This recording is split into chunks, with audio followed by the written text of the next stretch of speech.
We have some brand new CNN reporting for you. Sources telling CNN that Russia has been sending U.S. weapons that are captured in Ukraine to Iran.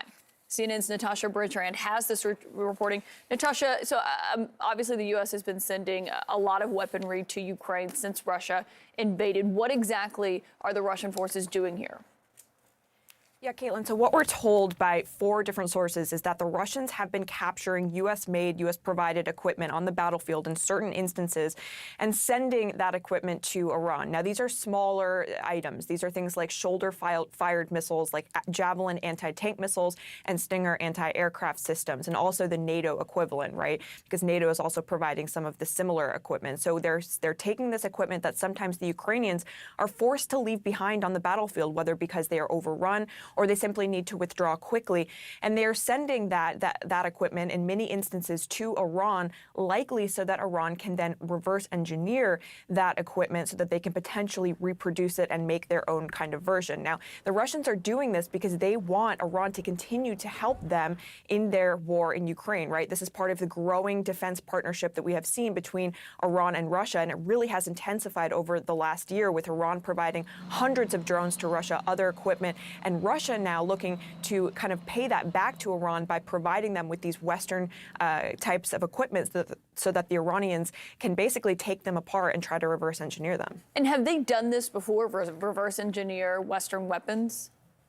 Yeah, so the Iranians are actually very adept at this. One of their top weapons in their inventory is an anti-tank guided missile that they actually reproduced from an American anti-tank missile in the 1970s. That it really is a key part of their inventory now. They also were able to reproduce an American-made drone that they intercepted in 2011, making their own version of that, which then crossed into Israeli airspace before being shot down in 2018. So they have proven very capable of doing this. And as one expert told me, that could prove very dangerous to, of course, Israel and other allies in the region who are, of course, very concerned about the threat that Iran already poses, Caitlin. Yeah, absolutely. And we're seeing that partnership with Iran and Russia getting even closer. Natasha Bertrand, great reporting. Thank you. New this morning, nearly 500,000 people are without power in Ukraine's second largest city. That's Kharkiv. After Moscow launched 95 missiles over the past 24 hours, killing at least 6 people in Lviv. Ukrainian officials say Russia has been targeting the energy grid, like this power plant in Kyiv. Let's bring in now Mark Esper, the former defense secretary under President Donald Trump. Thank you for joining us, sir. The Ukrainian energy minister says that Russia used they're using a new tactic in this very large-scale offensive against Ukrainians. What did this tell you about the strategy right now? When they're doing all of these cities, they seem to be bombarding them. The strategy seems to be ramping up. Well, the sense is what was that the attack in the last 24, 48 hours was retribution for an attack allegedly committed by the Ukrainians within Russia. And so the Kremlin's response was to hit them hard with 95-plus missiles, to use a range of ballistic missiles, hypersonics, cruise, drones.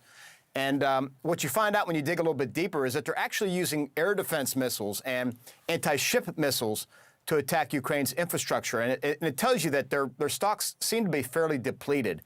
Now, kudos to the Ukrainians. It looks like their energy infrastructure is back online today. And it just shows you the resilience of the Ukrainian people when it comes to these unwarranted attacks on their infrastructure. But when it comes to these hypersonic missiles that they're using, they used, I think it's 6 so far in this latest attack. They have barely used anything like that in the entire last year. So what does it say to you that they're ramping up hypersonic missiles, but also the concern, as we were talking to John Carrillo yesterday, Ukraine has nothing that can knock those out of the sky?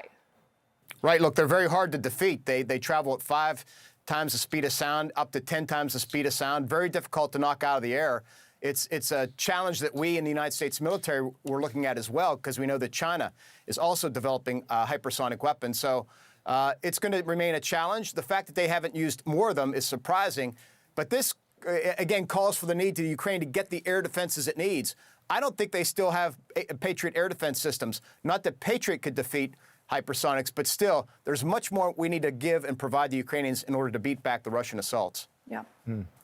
Would that be problematic, though, for America, for NATO, by giving them that? Won't they, I guess, well, Putin will see it as any act of aggression. Anything that NATO does is an act of aggression anyway. Well, we've already committed to providing Patriot. We actually have Ukrainian soldiers reportedly in Oklahoma training on the system. But it takes time to train. It takes time to deliver the systems. Another European ally is providing systems as well. But again, these were things that the Ukrainians were asking for months and months ago. And it's a shame that they don't have them yet. Same goes for tanks and F-16s. But on the F-16s, I'm fascinated by this because we are seeing a real split between the U.S. and Ukraine on this. Because President Biden is saying they've done the assessment. They don't think Ukraine needs them. Zelensky's telling Wolf they could be make or break to the outcome of the war, that they at least want to have the Ukrainian pilots training on them. Is it a mistake for the U.S. not to do it, in your view? Well, sure it is. President Biden said a few weeks ago, no, no, no, no, no. We now understand that Ukrainian pilots are being evaluated here in the United States to do so. There were also reports coming out of the Munich Security Conference that the United States top general in Europe, Chris Cavoli, Supreme Allied Commander, told lawmakers that, yes, F-16s would make a difference for the Ukrainians. And it's obvious. They need a platform to conduct strikes against Russian elements in Ukraine. It would very much help with a Ukrainian counteroffensive that hopefully will be launched sometime in the coming months. But sure, they need advanced fighter aircraft. Secretary, this is something that's very disturbing that we're hearing coming out of the war. We have new reporting here at CNN that Russia has been sending U.S. weapons captured in Ukraine to Iran. How dangerous could that be? Well, look, first of all, absolutely not surprised by this. I suspect, frankly, that the Chinese have some as well, because this is what happens in warfare. Weapons get left on the battlefield, a unit gets overrun, they scoop them up, and this becomes important intelligence collection materials for our adversaries. Now, look, the good news is these things are hard to re-engineer. It's not like you're re-engineering a peanut butter and jelly sandwich. And we also design into our systems anti-tampering and other type of mechanisms to defeat anybody trying to take them apart and re-engineer them. But that said, we should be trying to find out what the Iranians have and how long it might take them to gain some information about how we design our own systems and how they might go about countering them.